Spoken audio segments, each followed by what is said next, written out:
So we're looking at finding out the mutual inductance of two long solenoid. So what does it actually mean? It's simple actually. We are just trying to figure out if I take a wire, wrap it, if I take one more wire, wrap it over it, how effectively can they affect each other? That is, if I happen to pass a current in one of it, how effectively can it induce an EMF in the other one?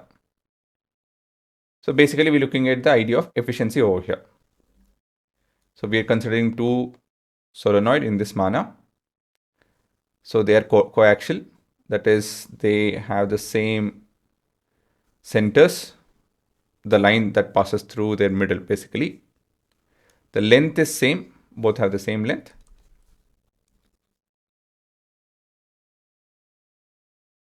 While the radius is different, obviously.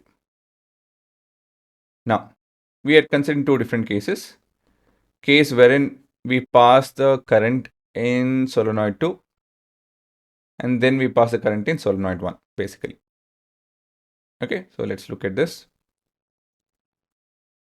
So derivation starts in this manner. We have to talk about the number of turns, then areas, and so on and so forth.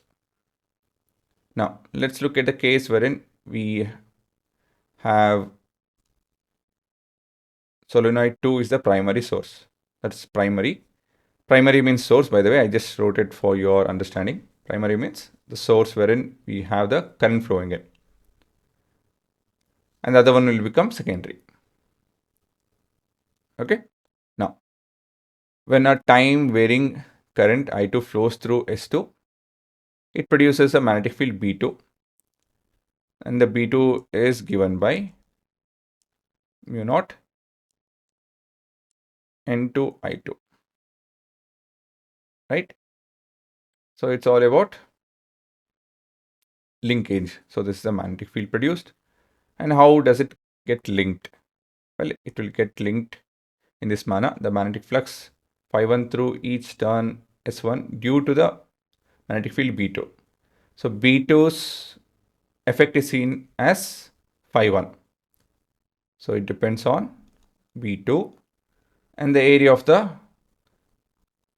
first coil, secondary basically,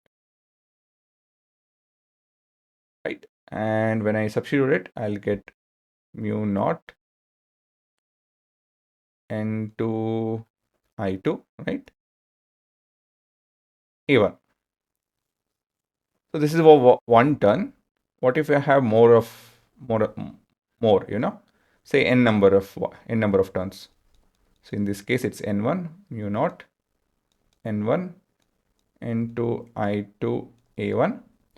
So it's something that we have to do, that is expressed in terms of the wire density.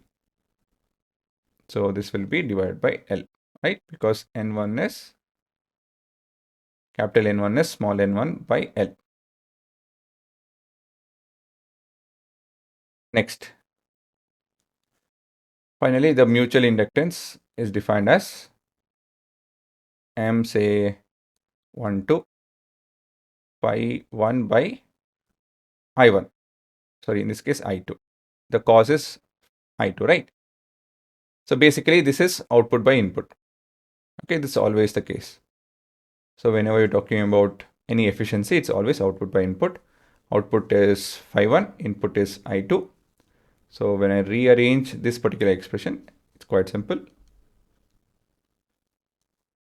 A very simple derivation actually. Now, what if we take S1 as the primary? That is, we make the current go through S1. Same funda.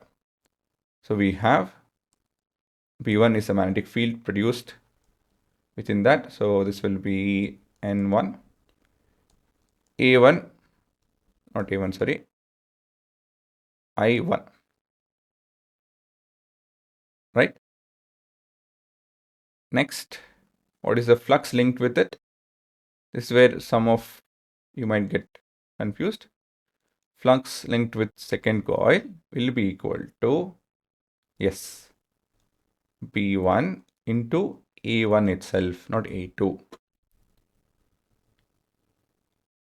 Okay, yes, the flux due to current 1 in S1 can be assumed to be confined solely inside S1 since the solenoid are very long. So we're talking about ideal solenoid and all of that, right? So in ideal solenoid, the external magnetic field will be 0. So the main source is whatever is inside. So what is inside A1? I'll explain it this way. Let me put it this way. This is one point many people get confused. So our S1 is outside. S1 is outside or S2 is outside? I think S2 is outside, right? So this is A1 for us. That's where the source of magnet is. And so we're considering it to be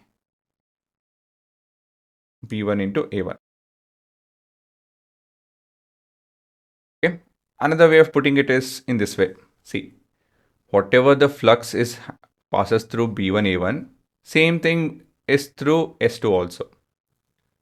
Because the number of field lines, actually we'll end up with the same answer actually. You will be seeing that. Number of field lines passing through S1 has to be the same through S2. It can't be different. Reason being, S1 is inside S2.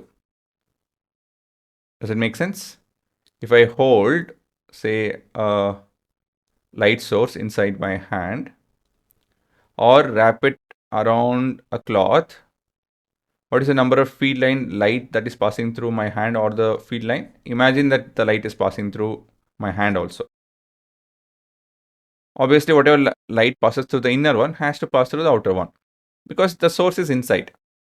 Does it make sense? Okay. Basically, the source is inside. Whatever is wrapping outside has to pass, whatever passes through the inside surface has to pass through the outside surface. If I have a radiating material, say I wrap it with paper, obviously it's radiating material, it will just pass through the paper, right? And if I wrap one more paper, how much of radiation will pass through? If 10 some x amount of radiation passes through, in layer 2 also 10x amount of radiation has to pass through. There's no other option. So all in all, we can write in this manner. So this is one point people miss out. Okay, so I think S2 is bigger in my diagram. Yes, R2 is bigger than R1. And L is, by the way, very bigger than these two set of values. With this assumption, we are able to do this, by the way. Okay. There's an issue with presentation over here. Total. This is for one round. This is for total. So I'll represent this as 1 comma total. Here I'm representing it as 2 comma total. Again, it's just a representation. 2 comma total.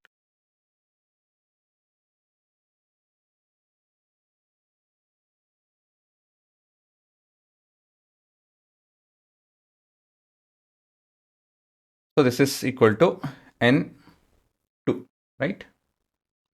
Number of turns in coil 2.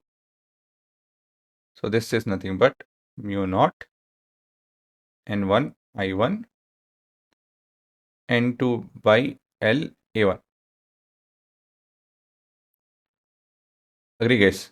So I'm just substituting B1 and A1 is over here, N2 is over here. If I don't want you guys to get confused, I should be doing this. A1 and this is N2 by L. So finally, the mutual inductance is defined the same way. Total by I1. In this case, that's the source. This is the effect. So when I rearrange, we end up with the same expression. Okay. So here too, we can see that it's the same expression. So this is total, by the way, comma total.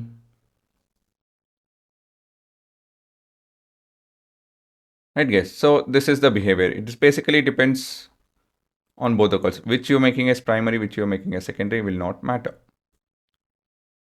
So in whichever, yeah. So physically, if you think of it, it's commonsensical. It has to be equal. How effectively S1 can induce something in S2 has to be the same for S2 to S1. Because the numbers, area, length, and everything will remain the same. Physically, things will not change just because your viewpoint or source will differ, right? So this is a conclusion that you guys have to write. This can be, again, the questions can be asked in any ways. All my videos are in general, taking up specific topic, but in general. Thus, mutual inductance, how effectively the two coils induce each other, you know, they can induce EMF in each other, is the property of their combination, not individually. Obviously, it does not matter which one of them function as the primary or the secondary coil. So they can ask you guys to prove this also, or they can ask you guys to just derive this, right? So this conclusion matters on what type of question they are asking. A very simple derivation. We have a current passing through one of the coils, wrapped around that, or it being wrapped inside that. You guys what I mean, right? One is outside, one is inside. So anyone, you pick up anyone, make the current pass through that. What happens? It generates a magnetic field. And that is linked to the second coil, right? Primary and secondary. So in secondary coil, what happens? The two will, obviously that will get induced. And the induction, it depends on all of this. So when we talk about how effectively, one is affecting the other in the process of induction, we get the math that they are the same. And so, yes, we have this particular conclusion. So now you guys can pause and have a look.